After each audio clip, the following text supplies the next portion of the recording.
भूत या प्रेत के बारे में बहुत से लोगों ने बहुत से किस्से सुने होंगे, लेकिन देखा किसने है। हालांकि कई लोग ये दावा करते हैं कि हमने भूत देखा है, हमारा भूतों से सामना हुआ है। ये भी देखने में आया है कि किसी के शरीर में कोई भूत समा जाता है, जिसे प्रेत बाधा से ग्रस्त व्यक्ति कहते हैं। आओ हम आपको भूत के बारे में कुछ रोचक चौंकाने वाली बातें बताते हैं। देश भर में ऐसे कई स्थान हैं जहां भूतों का साया होने का दावा किया जाता है। किसी जंगल में, पेड़ पर या किसी घर में भूत के होने के किस्से आपको हर शहर के प्रत्येक मोहल्ले में मिल जाएंगे। कहते हैं कि कई दिनों से खाली पड़े घर में भूत का बसेरा हो जाता है।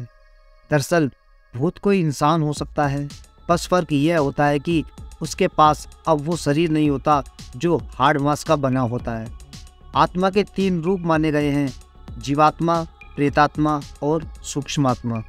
जो भौतिक शरीर में वापस करती है उसे जीवात्मा कहते हैं।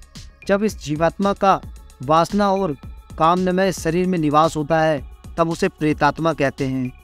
और ये आत्मा जब सूक्ष्म शरीर में प्रवेश करता है उसे सूक्ष्मात्मा कहते हैं। मरने के बाद कौन बनता है भूत, चलिए जानते हैं।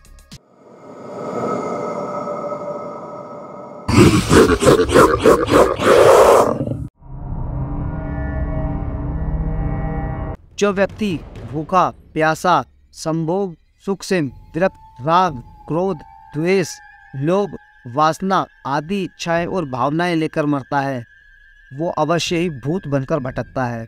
और जो व्यक्ति दुर्घटना, हत्या, आत्महत्या आदि से मरा हो, वो भी भूत बनकर ही भटकता है।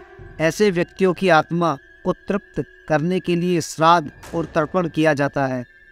जो लोग अपने स्वजनों और पितरों का श्राद्ध और तर्पण नहीं करते, वह उन अतृप्त आत्माओं द्वारा परेशान होते हैं। वैसे वैज्ञानिक और आध्यात्मिक रूप से आत्मा के मूलतः 3 शरीर होते हैं। पहला स्थूल शरीर, दूसरा सूक्ष्म शरीर और तीसरा कारण शरीर। स्थूल शरीर की प्राकृतिक उम्र 120 वर्ष है, जबकि सूक्ष्म शरीर की उम्र करोड़ों वर्ष है। और आत्मा के कारण शरीर अजर अमर होता है। इस अवस्था में आत्मा बीज रूप में विद्यमान रहती है। जिस तरह से स्थूल शरीर के योग आयुर्वेद के माध्यम से 150 वर्षों से भी अधिक समय तक जिंदा रखा जा सकता है, उसी तरह सूक्ष्म शरीर जितना मजबूत और स्वस्थ होगा वह उतना ही शक्ति और सिद्धि संपन्न बन जाता है। अब जानते हैं किसे लग सकता है भूत।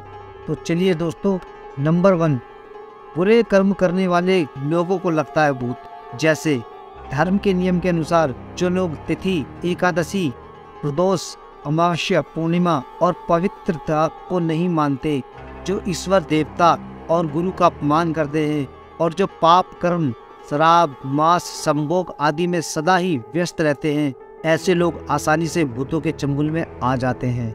नंबर 2, कमजोरों को लगता है भूत। कुछ लोगों को पता नहीं चल पाता कि हम पर शासन करने वाला कोई भूत है। जिन लोगों की मानसिक शक्ति बहुत कमजोर हो जाती है, उन पर ये भूत सीधे सीधे शासन करते हैं।